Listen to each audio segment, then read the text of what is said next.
Mother of God. Velma is the start to 2023 we all needed. It's got so much race swapping that Disney may actually sue them for copyright infringement. You have the lovable Shaggy as a black dude, Velma as an Indian lady, Asian Daphne, and of course Scooby Doo as a cat. You know, because Hollywood has never fully represented cats, apart from that Oscar-winning Cats movie, of course. Fun fact for you, in that movie, dogs and mice had more screen time than the actual cats. You have no idea if that's true because, like me, you never watched that film. In this video, I'll recap and review the first episode of Velma so that you don't have to watch this stinking pile of worm-infested cat piss-smelling diarrhea smear of a show on your screens. It begins like any other origin story, except within 10 seconds we know who the real villains of this piece will be. And right from the beginning, it looks like we're going down the route of bashing men over the head. And it looks like the Rings of Power execs and the She-Hulk execs had a little brainstorming session here. So they were like, let's take on rebooting a major IP, try and darken the tone of the beloved children's franchise, and add in a little cherry on the cake too. Let's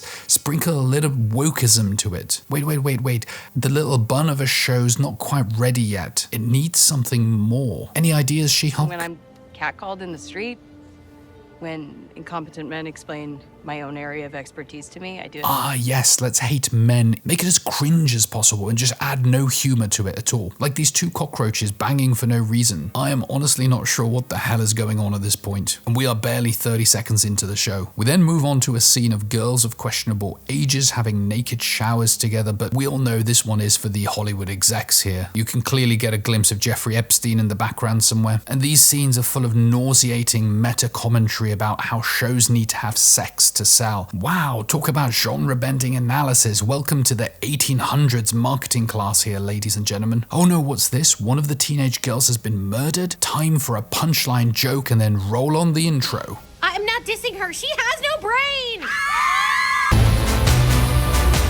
And so we scoot on over to the police station where lesbian cop 1 and 2 talk to Velma. You also have a random appearance from this cop who apparently has slept with both of these lesbians and also half the force. Anyway, I digress a little bit. And you can see that the creators have watched world-class detective shows like True Detective and The Wire because the cops give Velma an ultimatum. You will be charged with murder unless you find who did it within 24 hours. This is textbook detective work. In fact, Andrew Tate is currently doing his own trafficking investigation. Luckily, no girls have randomly come forward with property of Tate tattoos on them trying to defend him. Velma then runs into Fred, who's a total D-bag, misogynistic, narcissistic piece of...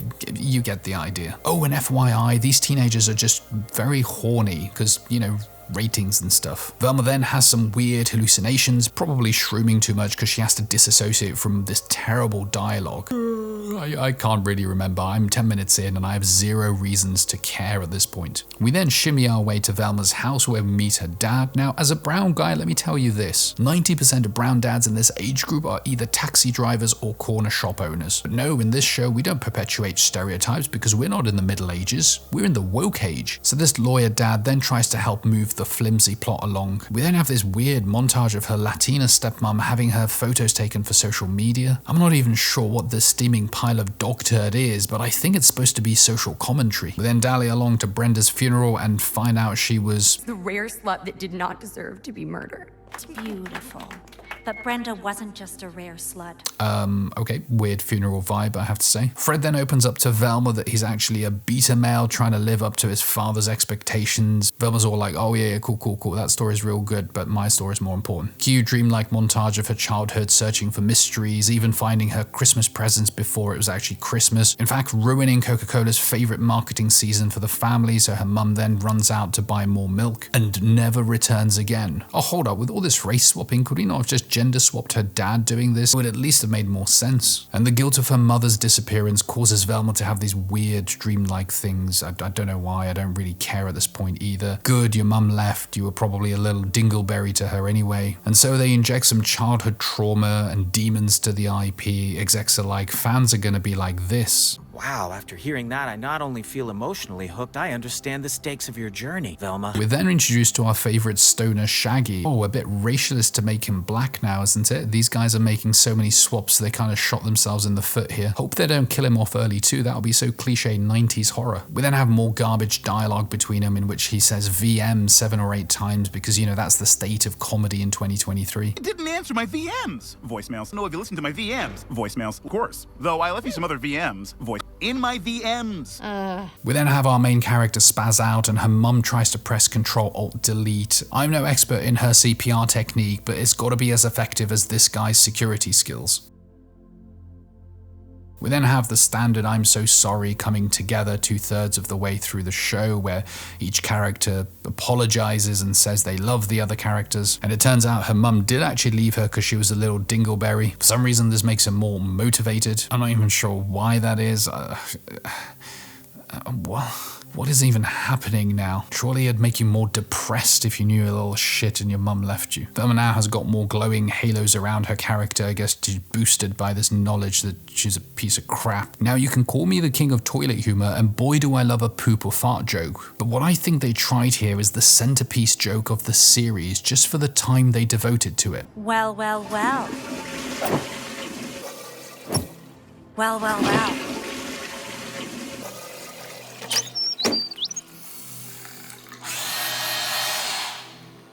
Well, well, And I ask myself, what has toilet humor gone down to? From the dizzying heights of Dumb and Dumber to There's Something About Mary.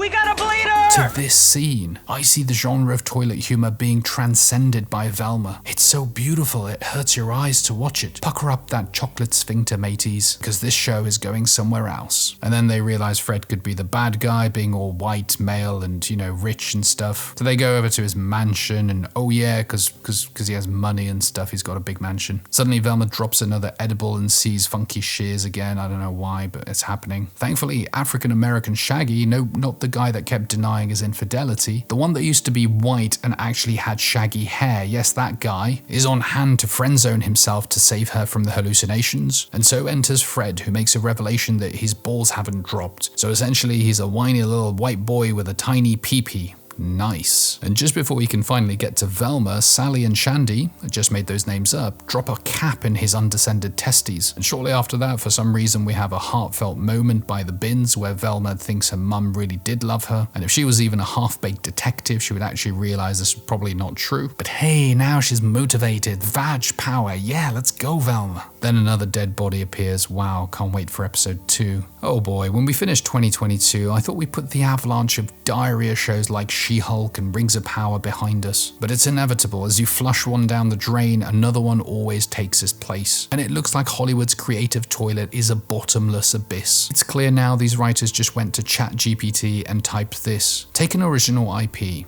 absolutely slaughter it, and randomly race swap all the beloved characters. Add in a sprinkle of lesbianism, make the rich white guy the butt of all the jokes and give him a tiny pee-pee. Oh, and most importantly, make it as unfunny as possible. Maybe try and beat She-Hulk while you're at it. This show's so multicultural, it brings people of every ethnicity together to absolutely hate this show. That is a humanitarian feat that is unmatched so far. Instead of creating a show that is about strong characters who work together like the original cartoons, we're in some fever dream of woke characters that are hollow with no real distinction between one and another. In fact, by these kind of shows focusing so little on these characters, ironically identifies the true benevolence in Hollywood, where it feels like just throwing token ethnic characters in is deemed good enough, where fleshing out, ensuring they don't all seem like cardboard cutouts of bratty entitled pieces of crap is not deemed necessary. I thought with She-Hulk I'd seen the most toxic, self-indulgent, male-hating, autobiographical turdfest of a show. Velma simply says, "Step aside, sister, and hold my beer."